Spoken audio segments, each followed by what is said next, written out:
पुलवामा की, जहां पर नदी नाले उफान पर हैं। नालों में उफान की वजह से कटान भी शुरू हो गया है। लहरों के रास्ते में जो कुछ भी आ रहा है वो सब कुछ बहता चला जा रहा है।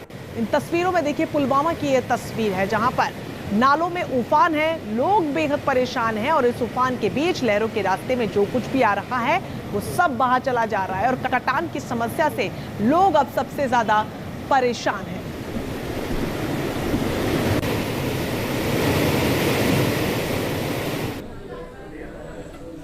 और अब आज सियासत से जुड़ी खबरों के हमारे अगले सेगमेंट सियासी बिसात में।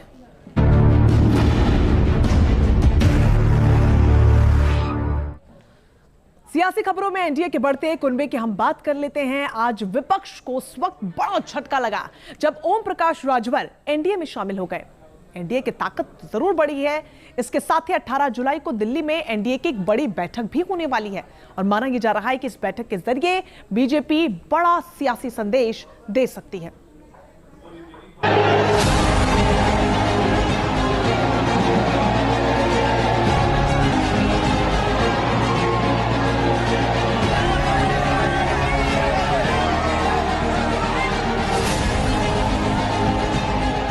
2024 में जीत की हैट्रिक के जरिए इतिहास रचना है और पीएम नरेंद्र मोदी की अगुवाई में बीजेपी बड़े मिशन में जुटी है। जनता से संवाद के साथ बड़ी सियासी रणनीति का खाका भी खींच लिया गया है।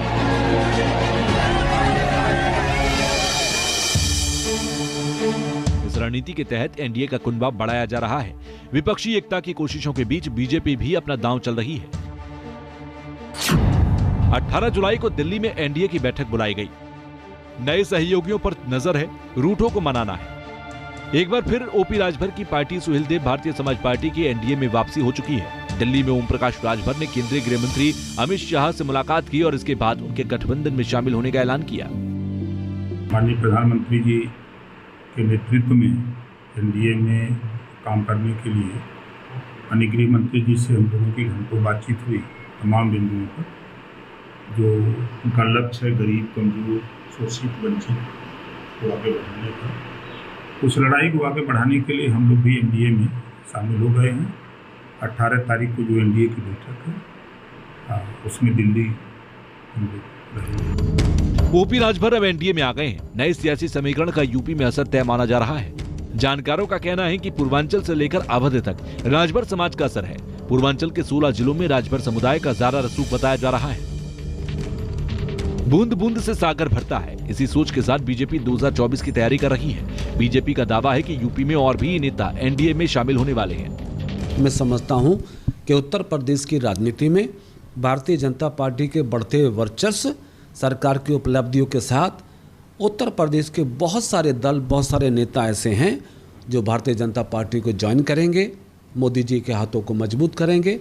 तो मैं समझता हूं कि 2024 के लिए भारतीय जनता पार्टी की बेहतरीन शुरुआत उत्तर प्रदेश से हो रही है, जिस शुरुआत में बहुत सारे नेताओं ने मोदी जी के नेतृत्व को स्वीकारते हुए भारतीय जनता पार्टी में शामिल होने का फैसला लिया।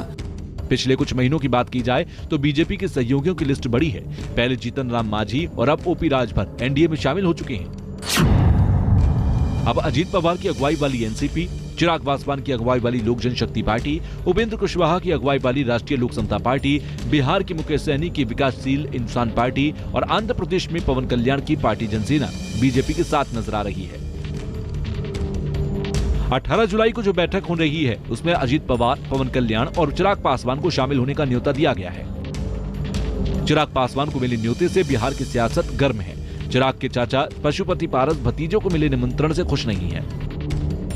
चिराग पासवान अभी डुअल ड्रम में है कि हमको इतना सीट मिलेगा तो हम जाएंगे, नहीं मिलेगा तो हम नहीं जाएंगे।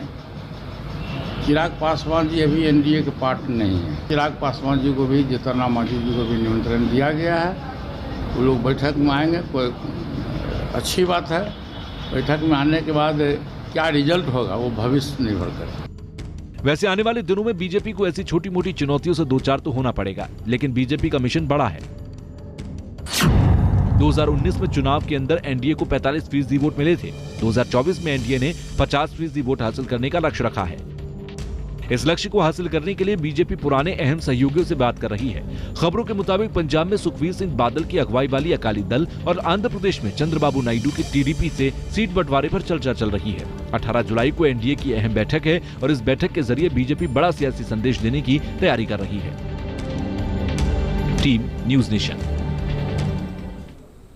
तो लोकसभा चुनाव 2024 में बहुत कम समय बचा और शायद इसीलिए तमाम पार्टियां जद्दोजहद में जुट गई। एक तरफ विपक्ष है जो पूरी ताकत लगा रहा है, तो वहीं एनडीए भी पीछे नहीं है। ऐसे में एनडीए की ताकत किस कदर बड़ी है, चलिए अब आपको यह समझाने की कोशिश करते हैं। देखिए, आज की बड़ी खबर तो यही है कि आज ओपी राजभर एनडीए में शामिल हो गए अपनी पूरी पार्टी के साथ। तो ये एनडीए के लिए आने वाले समय में बहुत बड़ा तुर्क का इत्ता हो सकता है। साथ ही अभी एनडीए में बीजेपी सहित 25 दल हैं।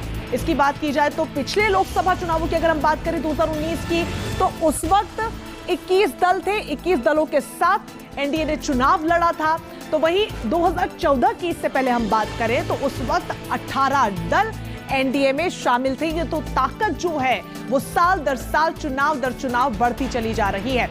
अब बात एनडीए की अहम बैठक की कर लेते हैं। अहम बैठक 18 जुलाई को दिल्ली में ये होने वाली है। कई महत्वपूर्ण मुद्दों पर इसमें बात होगी। बीजेपी की तरफ से 19 दलों को इस बैठक में शामिल होने का न्योता भी दिया गया है। साथ ही प्रधानमंत्री नरेंद्र मोदी खुद इस बैठक में शामिल होंगे। तो ये समझिए कि यहां से कितनी महत्वपूर्ण होने वाली है। और 2019 के बाद पहली बार इतने बड़े स्तर पर यह पूरी बैठक हो रही है। 19 दलों को न्योता भी दिया गया है। तो समझिए यहां से एनडीए किस तरीके से रोड मैप की तरह आगे बढ़ रहा है अपनी ताकत को बढ़ाने के लिए।